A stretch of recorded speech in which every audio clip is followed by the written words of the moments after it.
And we are live. Madlab finally came on the Jersey Boys MMA podcast. What's up, my brother? What's up, dude? It's about time you have me on your fucking show. Listen, first of all, you start cursing on YouTube, we're gonna get kicked off. That's number one, but that's Jersey for you. Secondly, how many times have I asked you? Let's be honest. How many times have I asked Nah, yeah, you have. We get busy, dude. We get, you're busy with your stuff. I've been busy with my stuff, but I've been dying to come on and hang out and talk shop with you. So I'm happy we're here. Yeah, so I mean, for the most part, I haven't done a podcast, I think, in about 6 months. So this should be interesting. But let's get into some fights here. Well, first of all, let me give everybody this. We do have a banner, so let's let everybody know the MadlabMMA.com is available. Madlab has his own site. So anybody that's interested, he actually just gave me an affiliate code. I'm begging him for a job, so that's all we got to do. At some point, I may be working for the MadlabMMA.com, so we'll see what happens here. Jersey sticks together. Jersey sticks together. Let's go. Even though you're leaving us, us. I'm Jersey at heart, dude. For West Coast. All right, so let's get into some fights here. I'll tell everybody right now. I got an early bet on Sergey Spivak, so I'm just going to leave it at that. But I know you wanted to talk about Gavin Tucker and Billy Quarantino, and again, I like this fight. I think the line is right where it needs to be, but I can't wait for you to break down this fight because I can't really pick a winner right now. I'm going back and forth. I really do like Tucker. I think he was outstanding against James. He got knocked down. He got hurt early. They had some good scrambles and wound up winning. But these guys are tough. So what do you think here? Both of these guys are really, really, these are two guys that are prospects, you know what I mean? And I good prospects. And I look at this card, the next couple cards, there's a heavy narrative involved, with a lot of these fights. Not this fight in particular. I think everybody here is safe. But, when you look at these two guys, I mean, both of them can cancel themselves out, each other out in so many different ways. I mean, you have, Gavin Tucker, both of these guys are high-level black belts, very, very slippery. The thing I like about Billy Quarantillo, dude, there's something about his persona. I'm big on intelligence and persona when it comes to fighting because it shows me that you're willing to take, depending on what kind of person you are, you're willing to take the fight where it has to go. That's number one. Number two, when it comes to intelligence is really stemmed into adjustments, and fighting is all about adjustments. I tell people that all the time. You could be getting murked in the first round.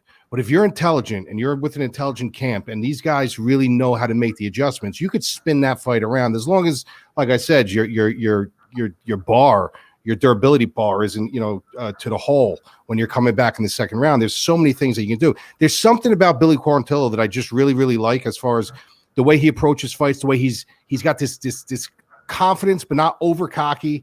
He has this, he can take it anywhere. He's got very good volume. He's got good power. He loads up a little bit too much for my liking. I mean, he does leave that center line open, which does scare me a little bit, especially when you're dealing with certain guys that really know how to tie their punches together and they really send punches down the center line, which you're really supposed to do. You're not supposed to load up like some of these guys do. And then when you go on the flip side with Gavin Tucker, I don't think we've seen a really great sample size of Gavin Tucker yet. I'm not impressed with James. I never was. In his last fight, I said the same thing. I'm not impressed with that guy. I mean, if you really look at the win against Camacho, what kind of sample size did you get from that fight? Like, what did you take from the James and Camacho fight? Did you really take anything from that? I took nothing from him. All I took is Camacho's career is probably on the outs because his chin is compromised, and that's basically what James took advantage of. Right, and everybody looked at that because he was such a heavy dog that, oh my God, right. Justin James. Late notice too. It was very late notice, if you remember. Right, yeah, but I'm saying, but at that point in time, these people get baited into these situations. They get baited into these narratives that, oh my God, he was a late notice. He was such a big dog. He knocked him out. This kid must be good. You know what I mean? Gavin Tucker put a show on against James. He really did. It was a very good fight. He submitted him, I believe, in the third round. It was right. Tucker, yeah, it was the third round. Yeah. So these guys are going to go at it, but for me, this is basically going to be who makes the better adjustments. And both guys are intelligent. You got Gavin Tucker, who's a little bit older, but both of these guys are in their 30s, I believe. So they're matured in their years and they're matured in the cage. I think it's going to be a really, really good scrap. But I do agree with you. I think the line is probably set where it should be right now. Yeah, and Tucker too. Didn't he have a pretty bad injury? He was out for like 2 years at one point. Yeah, he was out for a little while. And like I said, a lot of people, I know Dominic Cruz, he doesn't believe in cage rust. You know what I mean? Yeah. I do. I'm a firm advocate of that, but it depends on what kind of fighter you are. If you're a fighter on timing, if you're a Max Holloway or something like that, I'm sorry, but cage rust does mean something. You need your timing. If you're more of a grappler, you're more of a power wrestler, top control, stuff like that, maybe timing and it isn't that much. But when it comes to timing, you need that cage time. You need to put those hours in.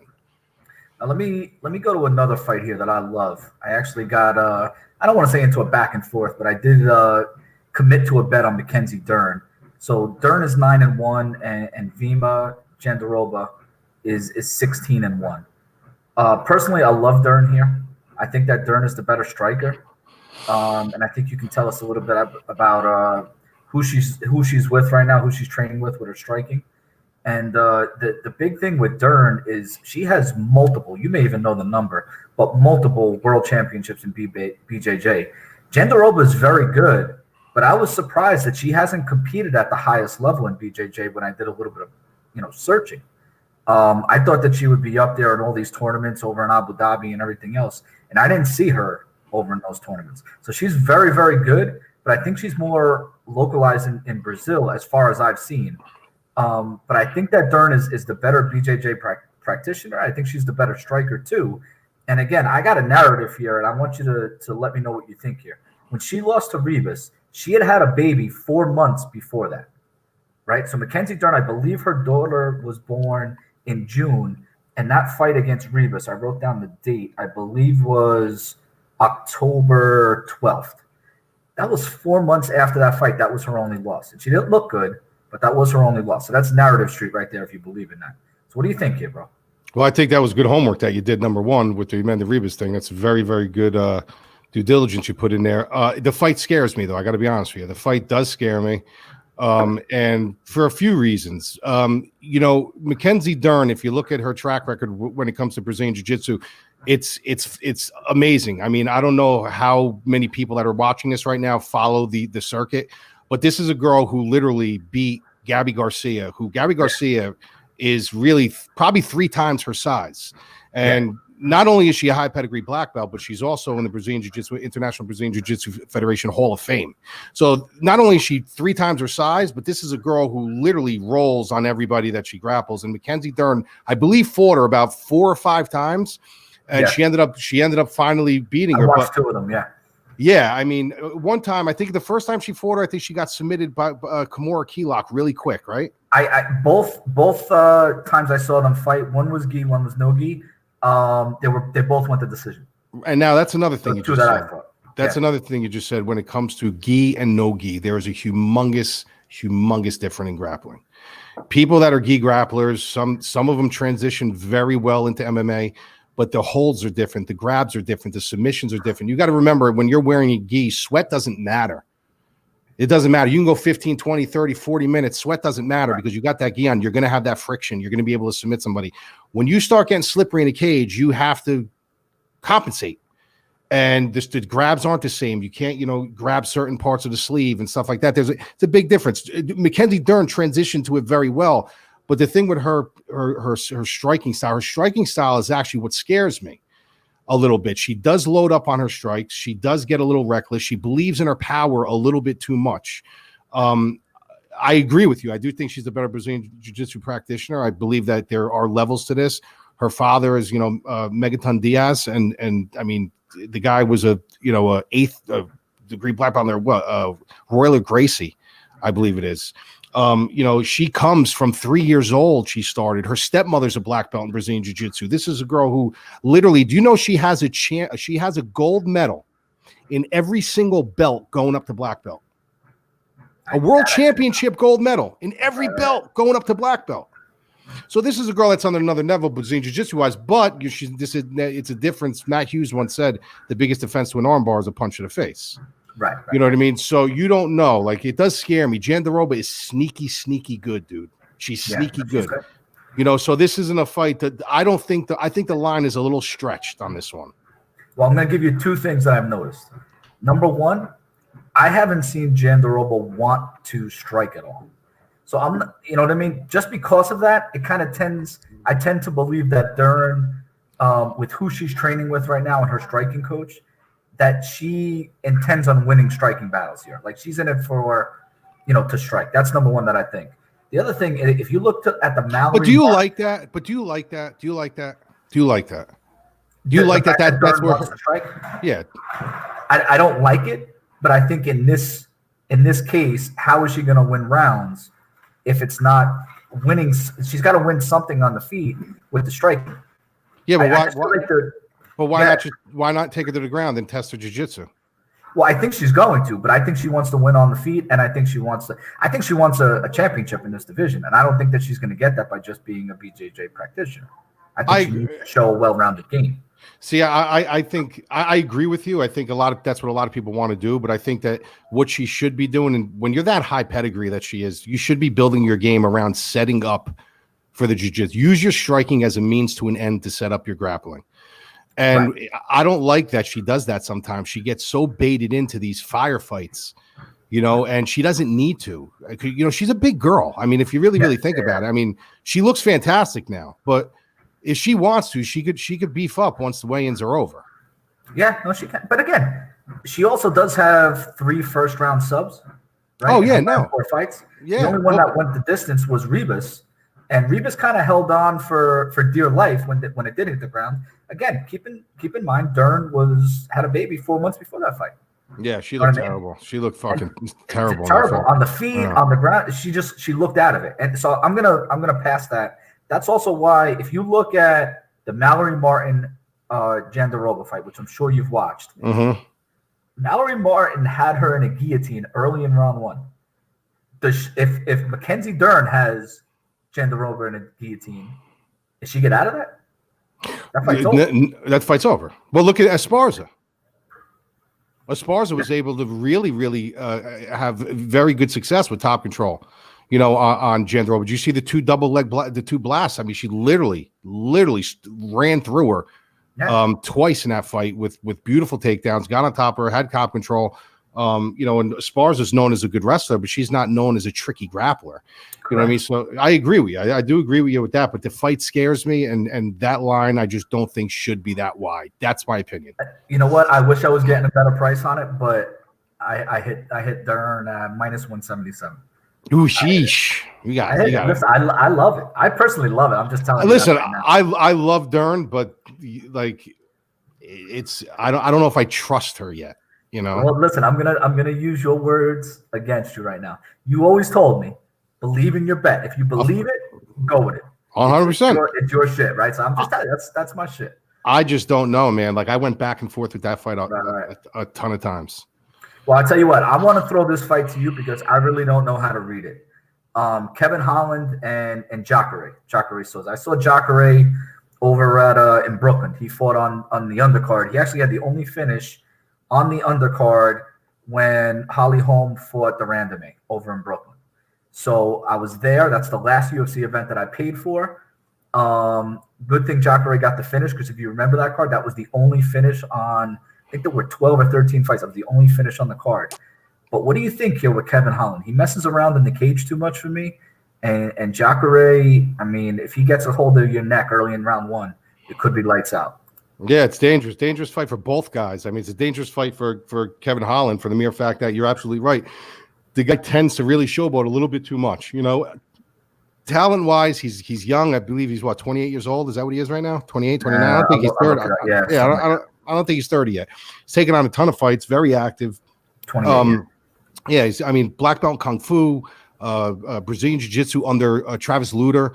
The guy's very talented, bro. I mean, listen, anytime you come into a fight short notice against Thiago Santos, when nobody wanted to take that fight, and he comes in there, not only fights the fight, but literally jokes around in there. He was literally joking around in there and put him in some bad spots. That says something about what you believe and what you think in yourself. And to me, that goes a long way with his talent and his length and his reach and his timing and his range, so I like him. I think he's a good fighter, but he does screw around a little bit too much for me. I think he's got to stop talking so much. He's got to get in there and do his job. It's fine to do it outside of the cage, but put the game face on when you're in there. And as far as Jacare, He's another one that confuses me a little bit. This is a guy who's as high level as they get when it comes to Brazilian Jiu-Jitsu, right? Yeah. Look how many takedowns he has in his last 3 fights. Mm-hmm. None. He's been taken down. He's another one who could be baited into the stand-up. You know, I think he's 42. He's 42, right? He is old. I'll check that for you. You don't have to. I know he's over 40, but you know, this is a guy who they list him 41. Yeah, so he's 41 years old. This is a guy who he's not getting any younger. And you would think when you have that kind of pedigree behind you, what would you want to do? You don't want to take the punishment. You'd rather take him down, go to your world, and let him work out of it. Why are you putting yourself in a deficit with striking against a guy who's 28 years old, who's going to be longer than you, rangier than you, faster than you? But I could see that happening with both guys. I could see Kevin Holland wanting to grapple with him, and I could see him wanting to strike with Holland. So it's a tricky fight, dude. And again, like take Kevin Holland. That was cage side in Philly. This was the Gaethje Barboza card on cage side, and he's messing around with Jared Mearshart on the ground. Mearshart's only opportunity to beat you is to grapple you and catch you kind of in a submission, right? And he almost got himself caught. I mean, he had to get out of some tough spots on the ground. Why is he doing that to himself? Stay on the feet. Strike, like it drove me nuts. Now Mearshart did a good job of grappling and pushing him up against the cage, but he puts himself in these positions. That's why I'm staying away from that fight. I don't like it. I don't have a narrative on that. Let me ask you this: what's your narrative on Moicano coming up to 155? This is the second fight. Got finished twice in a row. Versus Jose Aldo, and then who's the second finish? I can't think off the top of my head. Lost to Aldo and then lost again. First round knockout. Yeah, to who was it? You know what? Let me hit it real quick while we're here because it's gonna drive me nuts. Korean Zombie. It was Zombie. I'm sorry. That's right. Yeah. He looked so good against Cade. Remember when Moicano did that one? Yes. Yo, you remember what Moicano did? Remember how with the Garden. Yeah, but I remember with the who did he fight when he blew it? He was up 3 rounds to none. Brian Ortega. You remember that? Yeah, I remember. And he goes for a takedown with like 30 seconds left in a fight. What the hell was he thinking, dude? Stupid. What was he thinking? So, listen, I was always a fan of Moicano, dude. I mean, I picked against him against Jose Aldo. I actually did pick Jose Aldo in that fight, just for the mere fact that Moicano is a point A to point B fighter. And what I mean by that, he's not a fighter that's going to show you great lateral movement. He's not a fighter that's going to show you different trajectories. He's in and out. He uses his leg kicks. He's very traditional. His Brazilian jiu-jitsu is very traditional. Everything about him is traditional. So I knew that if you had to put another fighter against him, you got to get a fighter who's going to be faster and snappier, and Jose Aldo fit that bill. Faster, snappier, knows how to read that traditional style, knows how to read the in and outs, can time you. Now he's fighting a guy in Fiziev, but dude, that guy looked like he was unbeatable in his last fight. I mean, really. The body shots? Insane. Are you kidding me? But he's also a traditional style fighter. Correct. You know, he's also a traditional. See, this isn't a guy who's not going to. Yeah, just he does that matrix move, and he's fast, and he's got good, twitch fibers that really makes him. But at the end of the day, he is a traditional style. Both of these guys are traditional style, very point A to point B fighters, which makes it a super, super intriguing fight. Like super intriguing fight for me. You know, and you wonder, is Moicano going to take him down and try to grapple with him, or is he going to stand on the feet and be baited? A lot of these guys, man, like. If I were training these guys and they had certain foundations, they're going to stay by their foundation, and they're going to go train somewhere else. Well, I'll give you a little narrative to play into what you just said. Moicano, his last 2 fights at 145, got knocked out both times, right? Aldo finished him. I think it was a body kick, right? It was something to the body. Yep. And then Korean Zombie knocked him out. Then you go back, knocked him down. I think he pounded him out on the ground. Then you go back to his next fight at 155. Hadjovic brings Hadjovic right down, doesn't even want to strike with him. Is he concerned about the chin, or did he just know he had the advantage on the ground? Which he did. You know, so that's the smart game plan to bring him down to the ground. But again, how much of that is he's concerned about his chin? You know what I mean? He's been finished twice in a row. So that concerns me here. And not for nothing, the one thing about Fiziev, what you said is 100% correct. Muay Thai, I mean, he's the striking coach, in Thailand for the shop that everybody goes to strike. So it's gonna be on point. He's gonna be on point. But there's a lot of power behind his strikes. Yeah, a lot of power behind his kicks. When he attacks the body. Yeah, he's thick. He attacks the body. He attacks the body fantastically. And Moicano's going to be the rangier guy, but it's how do you approach that? How do you approach a smaller, thicker guy, stronger guy, going to be chipping away your legs? He's going to be A and B like you. How do you approach a guy like that? Why he's going A and B, you got to go C and D. You got to go C and D. You got to go C and D. And Moicano has the ability to do that. He's good. He's a lankier fighter. He's longer. He's got he's got the ability to go C and D, but he probably won't. They probably will go A and B, and then maybe out of desperation he'll go for a takedown. And if he takes Fiziev down, Fiziev's going to have his work cut out from on the ground with him. But I don't know. Like that's what makes this fight so intriguing. It really, really does. And Fiziev's a good wrestler. He showed good takedown defense in his wrestlers though, like a lot of people when they look at wrestlers, they're like, yeah, well, you put in a black belt Brazilian jiu-jitsu against a wrestler. I understand that wrestler needs top control. If that wrestler is on his back, traditional wrestlers are fishes out of water, man, when they're on their back. They tend to, even on their shots, when they're going in on your hips, they tend to expose their neck. But is Moicano really sharp enough to sniff those things out and find those small windows like someone like Ortega would find? That's the question, Well, even to get it to the ground, right? I think it was a body lock that he was able to get Hadjovic to the ground. Yeah, he's going to be able to do that against Fiziev. Yeah, that's height advantage. Very good. These fights are really matched up well. That I'll tell you. I think they're great.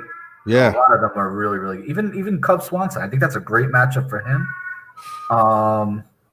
Yeah, you want to talk about Peter Barrett? I'm not going to go down to Peter Barrett, but that fight is going to be hilarious. I want to get your take on Ferguson, bro. I want to get your take on Tony. I've seen Tony. The one thing I could say about Tony, he fought on the Habib Conor card. So I was out in Vegas for that.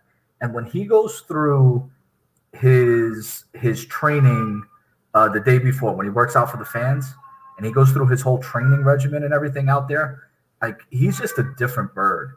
You know what I mean?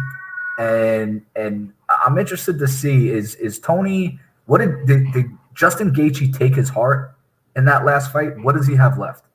Well, there's few pros and cons and concerns and non-concerns that I have, building up to this fight for him. And basically one of them is he doesn't seem like the same guy, right? Personality wise. I mean, if you really, really look at him, he's not a trash talker. He seems super, super nice to everybody.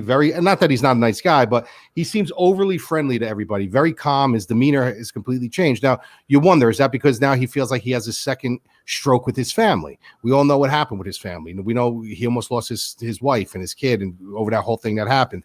And he's got is it because now he's got a second lease with them? Is it because maybe he's on something to level him out a little bit?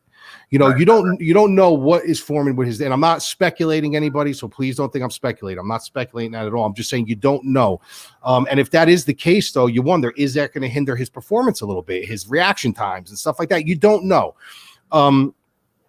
As far as what I do like about it, I think sometimes you can not buy into your own hype, but you almost become vindictive and you become sour towards everybody because you don't feel like you're getting your fair shake. You feel like you proved yourself, you did enough, and this is where. And I agree with him. I think he's gotten plenty of raw deals in his career. But I think he knows now. Listen, I'm 37 years old. He's got a baby on the way. His wife just announced that they're having a boy. I believe they're having another boy.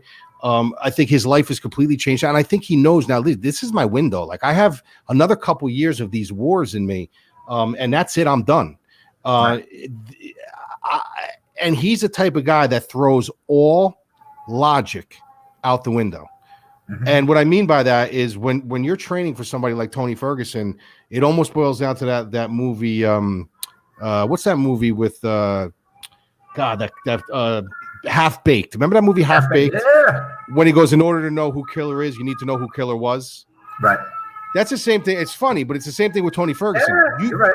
You don't know how this guy is going to approach a fight. You cannot train for Tony Ferguson. You just can't.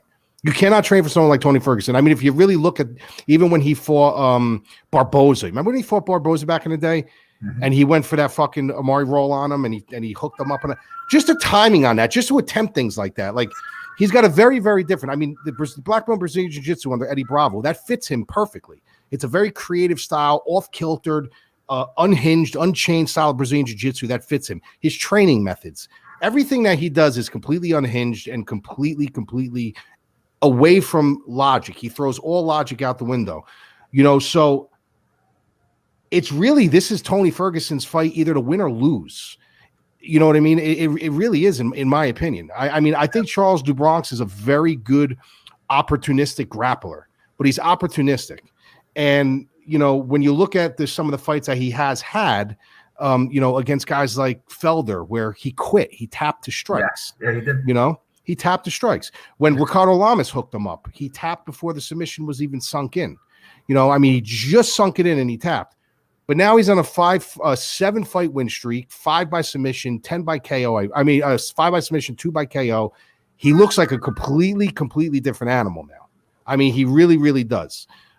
So I am mostly intrigued to see what happens when this thing hits the ground. That's what I want to see. I want to see the higher pedigree of Charles Oliveira, which I do think he is the higher pedigree grappler. But he's opportunistic, to the really unhinged, creative, suicidal style grappling of 10th Planet mixed with Tony Ferguson's creativity. That's what I want to see. And that's where I'm hoping it goes. And that's my main event. That fight is my main event. Well, and again, I'll go through the guys that he's beaten, but he's lost to the best fighters he's faced. He's lost to, right? Holloway, Pettis, Lamas, and Felder. And then the one, I mean, to me, it was an impressive victory, was Kevin Lee, because I think Kevin Lee's a very good fighter. Maybe a man without a weight class that he's really comfortable at, but I think he's a very good fighter. But a lot of the other guys that he beat, Nick Lenz, you're talking about, who else is on here? Let me look at this real quick. Jim Miller, from Jersey Jim. Oh, mess with Jim, dude. That's I love Jim, but again, you're talking about, a guy who's top 5 and possibly, arguably the best division in the UFC. I mean, come on, you gotta beat the top guys. And Jim Miller's past his prime. Nick Lenz, I mean, David Taymor. Those are the guys. Jared Gordon. Those are the guys that he's beaten. But he's walking through them. No, he is. He's got to make a statement now. He is well deserving for this shot. Oh, correct. 100%. And I'm going to be honest with you, he's more than capable of winning this fight. Mm-hmm. Very. I mean, we all live on the Tony Ferguson train because it's like Tony Ferguson, and everyone knows Tony Ferguson, the whole Habib thing, and this and that, blah, blah. But Charles Oliveira is a guy that is well capable of not only winning this fight but finishing this fight. Yep. So now, main event, Lab. I'm leaving this right up to you. I got a take on this, so I'll give my prediction at the end. But I believe you would mention this is the fight that you're going to break down in its entirety on Fantasy Labs.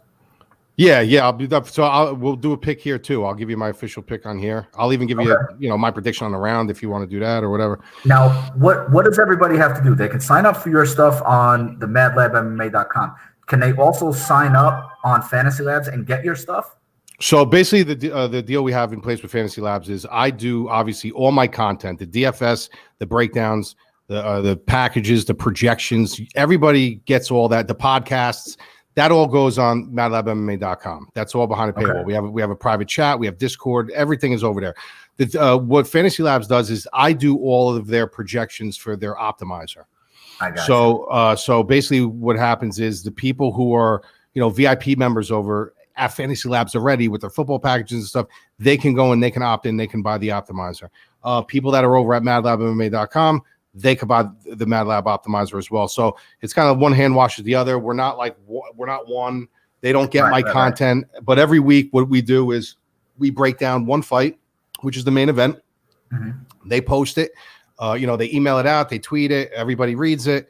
And if there is a bet that I'm pushing for my subs on that certain fight, they'll get that too. So they'll get the breakdown. From that fight, they'll get the DFS breakdown of that fight, and they'll get a wager if there's a wager to be made. And then everything else is behind the paywall. So that's kind of the deal with him. Yeah, no, it's a good partnership. Hopefully, Yeah, they're great. They're great. I mean, they've been so good, man. I mean, just so professional and really, really, really a pleasure to work with all those guys. So what do you think here? What do you think about the break this down for us? Main event, this is what everyone pays for. Pay-per-view. What do you think? Yeah, so I got to be honest with you, man. We just got done talking about this. Me and my partner Bush, and he's huge on Figueiredo. He absolutely loves him, and you're gonna probably want to shut this camera off when I say this, but I'm not. And there's a reason behind it. I'm not 100% sold on him yet. And I'm not saying it's not because look at your face. I know you're gonna shut it off. I'm not saying because he's not good, but it's because I don't think we've seen his ceiling yet. I don't think we know what his ceiling is. I think that he's the type of fighter that hasn't really had to open up the gasket yet and show us everything. So for me to say like this guy's great and what a great champion, he's on the level of a Henry Cejudo, or he's on the level of a Demetrius Johnson, or he's on the level of a TJ Dillashaw. I can't say that. I can't say that right now. I feel like I have not seen his ceiling yet. But the thing that's scary about him is that when it's time to finish, no matter where it goes, yep, he can finish. Mm-hmm. So is he fighting to the level of his competition until he sees a window? And then when that window opens, he says, all right, it's time to finish. And he finishes. I don't know. But I'm not sold on him fully yet, and it's not his fault. It's almost like the Justin James thing after he beat Camacho. He could have been great, Justin James, for all we know, but how can you be sold on him from certain performances? He's beaten good guys. The guy, listen, Figueiredo's beaten great guys. I mean, but he knocked out Benavidez. Okay, knocked out Benavidez. He knocked out Benavidez again. Okay, he knocked out Benavidez. Like, I still want to see that real push-pull with him. I want to see somebody step into that cage, excuse my language, step into that cage with him and really give him that friction. Is Brandon Moreno the guy? Brandon Moreno brings that style that meets traditional and Tony Ferguson right in the middle, if that makes any sense. Yeah. He's got a very herky-jerky style to him, very odd to read. You can read him in a sense, but you can't read him. He's like right in the middle of that odd herky-jerky trajectory, and tough as hell. And he's Mexican. He's Mexican. Yeah, the Mexican fight in him. He's tough as hell. So, the way I see this fight going down is, listen, Alex Perez, very traditional fighter, traditional wrestling, traditional boxing, even his boxing goes to the body, goes to the head. That's why I like him so much, because he's just very fundamentally put together. And when you're fundamentally put together like that, you make reads. If you know the fight game and you've been there, you know how to make reads and you know what's coming next. You really can't tell what's coming next with Moreno, dude. You can't. You don't know. His persona fits his style of fighting too. He's got that very odd personality. It's very like goofy foot, but it matches who he is as a fighter. I mean, his persona matches his fighting style. I think he's going to take it to Figueiredo in the very beginning, right out of the gate. I don't think he's going to fear his power. I think he thinks that his chance is going to throw. I need to throw this guy's timing off. I need to put him on his back foot. I can't let him dial me in. I can't let him get a good beat on me. The way I'm going to win this fight is push forward hard and make this guy get into a firefight with me, because he's not afraid to get into a firefight with Figueiredo. He's not. But what I think is as time goes on, he's going to start putting a beat on him. He's going to start slowly putting a beat on him, patient. And then I eventually think I'm going to say third round finish. That's what I'll say. Ooh, okay. Listen, I'm going to my phone right now because I tweeted it out and I want to know the exact line. I don't like the line. It's not a bet for me. That line is ludicrous, dude. The what is it, minus 310 right now? On DraftKings, what is this, FanDuel? FanDuel, it's minus 355. Oh, way. I'm going to tell you what I think. Again, you gave me your narrative, 3 rounds, finish in the third round. I think that Moreno comes out in the first round and loses the first round. I think it'll go back and forth a little bit. I think Moreno loses the first round. And Moreno he's going to go to his corner. His corner's going to tell him he lost round 1. You got to come after him. And that's going to be the beginning of the end. I think he's going to walk into Fig's power, and I think Fig's going to put him out in round 2. So I tweeted it out. I said, Fig's KO, TKO round 2. It was plus 900. It's now down to plus 800, but you can get it at plus 800. It's plus 800 for a second round KO? second round KO. That's Listen, all of my shot. That's my shot. Third round, I'll give it to you real quick. Third round's plus 1100 if you like that. Plus 1100. So what they had? So they're pretty much saying that if it's going to get finished, it's going to be in the first round. That's the best plus odds, right? Is that what they're saying? Well, that's the worst plus odds. It's plus 490. Plus 490 first round KO. Well, that's what I'm saying. That's that they're saying that if it gets finished, it's going to be. That is I'm sorry. Right.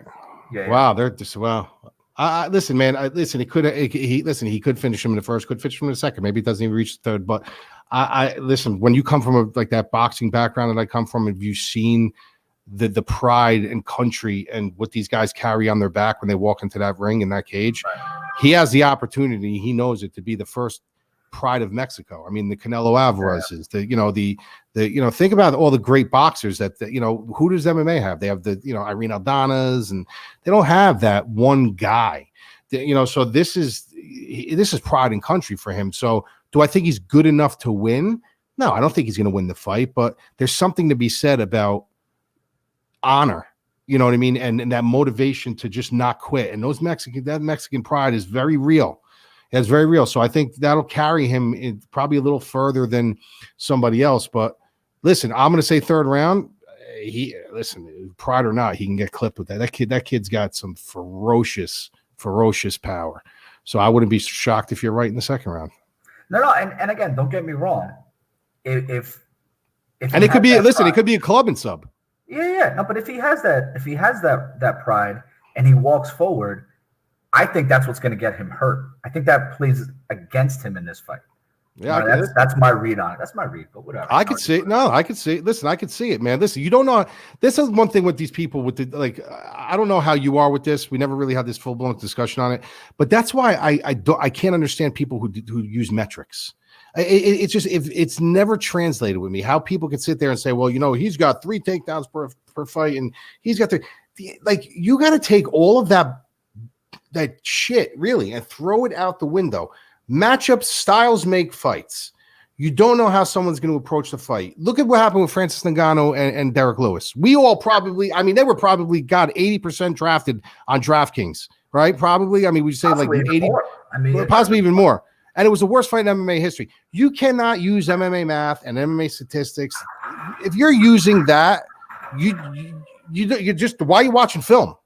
Yeah. Really, what are you watching film for? If you're using metrics and you're saying, well, there's, he's throwing 7 strikes at his 3, or he's been knocked out 5 times and he's been knocked out 2 times, and you're not looking at the caliber of fighter, and you're not looking at, the duration and their camps and who they're training with, and who they got their black belt from, and if you're not looking at those things, give it up, man. Give it up. You just hit the nail on the head, though. I don't think a lot of people are watching fights. I don't think a lot of people know how to watch fights. Right. And I'll be honest about it. I don't think a lot of people know how to really rip film. It's one thing to watch a fight. It's a whole different animal to rip film. You know how to rip film. You know what I mean? I know how to rip film. I know there's a couple other guys that I can name that know how to rip film. Ripping film and watching a fight is 2 completely different animals. Yeah. Watching a fight is what we do on Fight Night. We watch exactly. Right. You know what I mean? Going through. Yeah, but even during the fights, dude. Even during the fights, you can ask Bush. He laughs at me. He calls me old man, dude, because I literally either have a dictator or I have a fucking pad. And if there's certain things that I see, I'll jot them down real quick. And I have a file in my computer of notes on guys, so I revert back to them. Right. I revert back to that stuff. Yeah, bro. If you're serious about it and this is what you do, this is what you got to do. Well, listen, on Fight Night, I'm not going to lie. I have a nice glass of red wine. I'm usually with Drew, your boy, the parlay. Are you with Captain Parlay during the night? Listen, we watch the fights all the time. We'll probably be together this Saturday at my buddy's house in Secaucus, New Jersey, getting the fights, all the boys in the basement, and we watch the fights. That's what we do. Guys, anybody who comes and joins Madlab and MMA.com and goes into the Discord, you just have to see this guy.